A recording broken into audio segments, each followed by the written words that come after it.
you could probably appreciate someone in my position coming to be your panelist this morning. Probably had a discussion with DC yesterday and on this particular point. It was a discussion actually, because the very same question and dialogue came to bear there, and that is the fact that there are so many balls in play.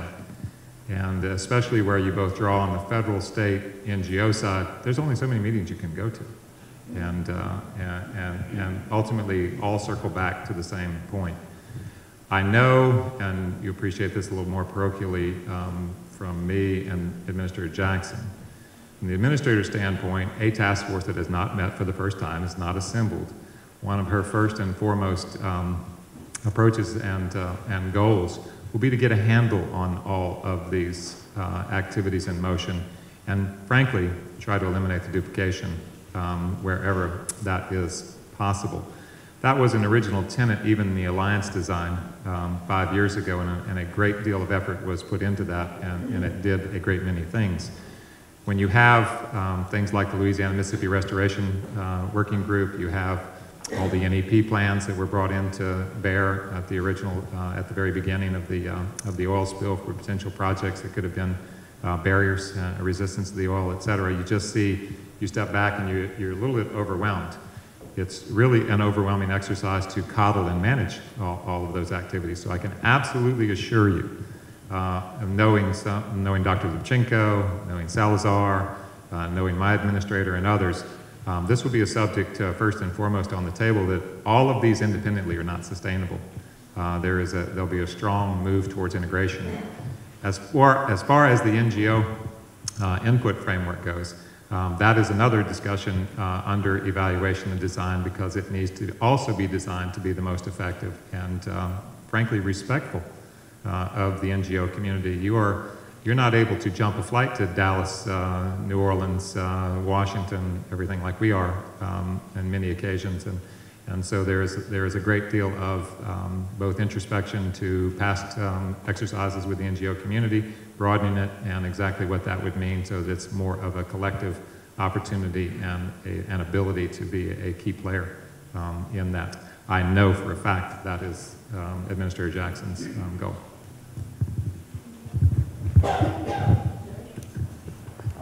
Jerry Roberts for Amber. You know, forgive my ignorance, but when you talk about the 20-member panel, 10, half EP, half politically appointed from the 5 states.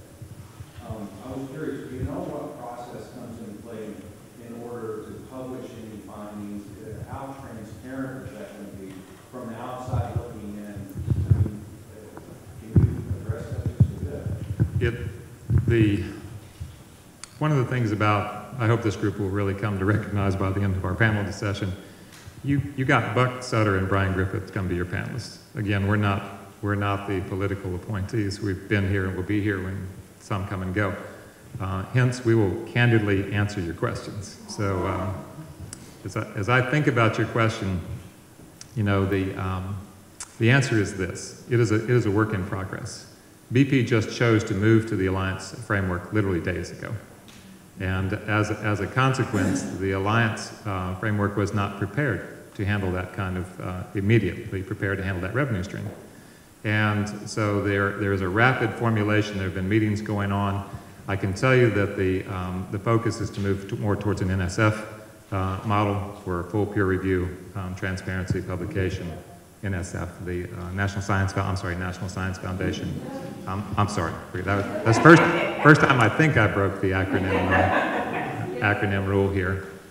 There have been a host of dialogues run within that alliance framework with major institutions, institutes that have run large grant programs, both from the standpoint of being very clear up front about what a broadened competitive RFP process it is, as well as obviously thinking the process through all the way out to the publication of the science, the production of the science that goes behind it.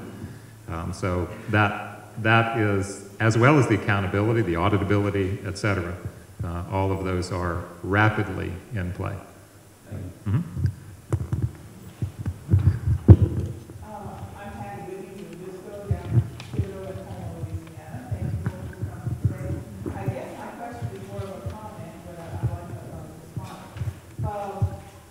given that you spoke about the ongoing problems in the Gulf, that BP is just, as we all know, one in a series, and the destruction we've been facing here, and the people's distrust of the government officials who have put us in the position we're currently in, leading from coastal Louisiana, obviously, the people who have made the decisions that led us to where we are being washed off the face of the earth, is we're somewhat distrustful of those people being the same people who are the trustees of both the NOAA, and then now, if we go according to Davis's plan, he would recommend appointing the same trustees as the NOAA trustees.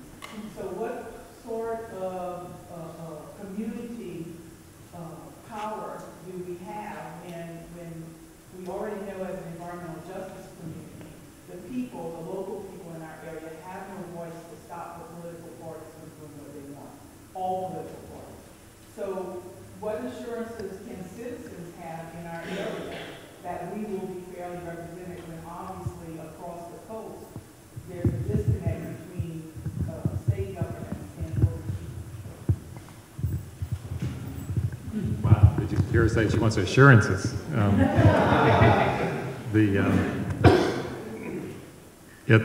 It's not a pat answer to your question, of course, but again, pre-Deepwater Horizon, the issue of representation, underserved community representation in ours and any other region is a tantamount problem. And actually, Buck and myself, as you know only too well, just this last year and a half, instituted the EJ Ambassadors Framework, so that we're the only known that I know of. I'm sorry, the Environmental Justice for the EJ, if you don't know what the EJ Community Framework is, the Environmental Justice Ambassadors Program, wherein we put 7 and we'll soon have 14 representatives across the 5 Gulf states directly at the table within our own advisory structure to make sure that we have a conduit of communications and information within that community framework, and we'll expand it where we see that we have shortcomings in the future, because this is truly a one community opportunity, and we would agree the voice has not been resonating and certainly has not been brought to a level that we think is complementary of the group. You asked me about politics, about the same leaders. Well, frankly, the same leaders that would be appointed at the state level, at the federal level, reaching the state level, are going to be the same leaders. I think that is simply a decision would never be taken away from the leadership of the state, the governor, et cetera. So that's you portray it as a negative. It's an artifact of process, obviously a process in politics. I think the difference, however, will be, again, the collective voice and the transparency in which, when you see the Mavis report, if you certainly have seen may have even witnessed my administrator's speech a week ago yesterday. Her speech is actually online. Dr. Lubchenko's, Salazar's, et cetera. The message down from the administration is make sure that you open these windows up, and this is an absolutely open and transparent process. And we have some artifacts to that. We have some data systems artifacts to that. We have some communication structure artifacts to that, and we're going to have to work them out. But with your help, because I have the experience, I have every expectation that we'll improve that measurably, not just by words, we'll improve that measurably through each round of this restoration process. Remember, again, we're talking about long-term restoration. This is not what's going to, be amazing to happen by December.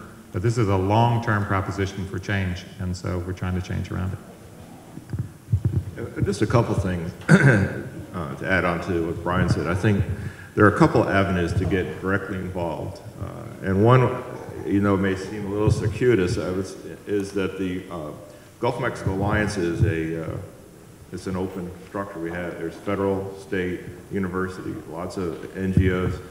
We had a meeting, I can't even remember when it was, of August. It seems like about 1 million years ago now, but we had 400 folks there, and I can remember when it was 50, and you know, the same Bryon and I are still there, and the same federal folks that work with us are there. All that growth has been through outside of our organization. So there's 6 priority issue teams that speak very closely to the exact same type of things that this long-term restoration are going to be required. And so I would look into that as a possibility. The National Ocean Policy, while yet is to be, and I hate to harp on it, it's just that this is, one thing that's different about this one is that there's such a focus on region. You know, there is a regional issue, or a regional focus, and the Gulf of Mexico is one of the 9 regions we're talking about. And so how that gets rolled out, I know we're going to be very much involved with that, so that's another role for citizens to get involved. And again, the NERDA process is you know, through the National Environmental Policy Act comment and other public forums to get involved with that as well.